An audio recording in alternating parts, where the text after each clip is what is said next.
Bienvenue sur ma chaîne. Le célèbre écrivain Jérôme Rotten a dénigré l'Argentine et l'équipe nationale.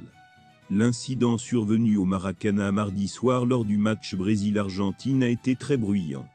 Avant de continuer, prends le temps de souscrire et appuyer sur la touche de notification pour les futures vidéos. Les deux camps se rejettent la responsabilité de ces atrocités sur et en dehors du terrain, mais ces pays ne sont pas les seuls à regarder ce qui s'est passé. En France, vous pouvez juger et analyser par vous-même. C'est notamment exactement ce que fait Jérôme Rotten. Lionel Messi fait le point après sa blessure lors du match de Coupe du Monde contre le Brésil. Hier, il y a eu une surprise en Amérique du Sud. Le Brésil a accueilli l'Argentine au stade Maracanã lors du 6e tour de la finale de la Coupe du Monde 2026. Le match s'est transformé en confrontation.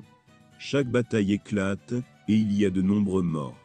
Sur le terrain, la Seleção a perdu 1-0 à domicile. Le seul mais du match a été inscrit par Nicolas Otamendi. Dès le début, Lionel Messi n'a pas terminé ce match.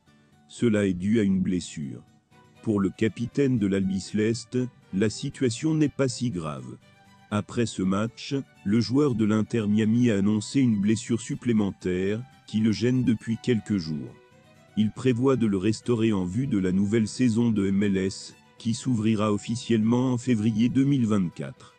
Je suis en difficulté depuis un moment, mais je vais m'en occuper. J'aurai le temps de récupérer et de bien commencer l'année. Je prépare une bonne année et une bonne pré-saison. Il l'a dit après la victoire contre le Brésil sur la route. Contre le Brésil, l'Argentin doit gagner pour se remettre sur les rails. Cela s'est fait dans un contexte très précis. Malgré les pronostics, Lionel Messi et ses coéquipiers ont su faire le minimum.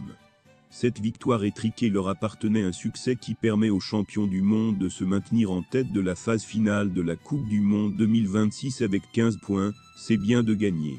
À cette équipe argentine pour la finale de la Coupe du Monde dans l'émission de RMC Sport, l'ancien footballeur du PSG a décidé de citer les Argentins dans le domaine de la délinquance.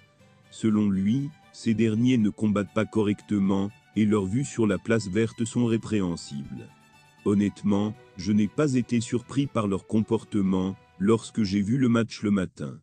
Ils existent depuis longtemps, ce n'est définitivement pas la meilleure équipe du monde.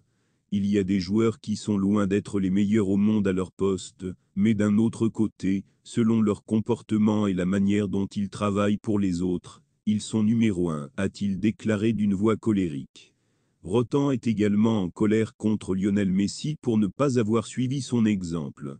Et il y a Messi, parce qu'il est champion du monde, sa vraie nature ressort. Cet homme était gentil avant aujourd'hui, nous ne pouvons pas le toucher. Même s'il était le premier, nous ne pouvions pas quitter la pièce. Il ne dit pas à son équipe nous sommes loin. Désormais, 10 personnes de cette équipe publient de mauvais messages. Le vieux monde de la France a mis tous les Argentins dans le même sac. Je généralise cela, le citoyen argentin pense différemment et mieux. C'est très vrai, lorsqu'il s'agit de gagner, ils peuvent suivre d'autres cours. Commençons par respecter l'équipe nationale brésilienne, un champion du monde avec peu de monde. Au final, Rotten a dit que l'Albiceleste remporterait la Coupe du Monde de manière discutable. Merci d'avoir regardé cette vidéo, et je vous prie de laisser vos commentaires.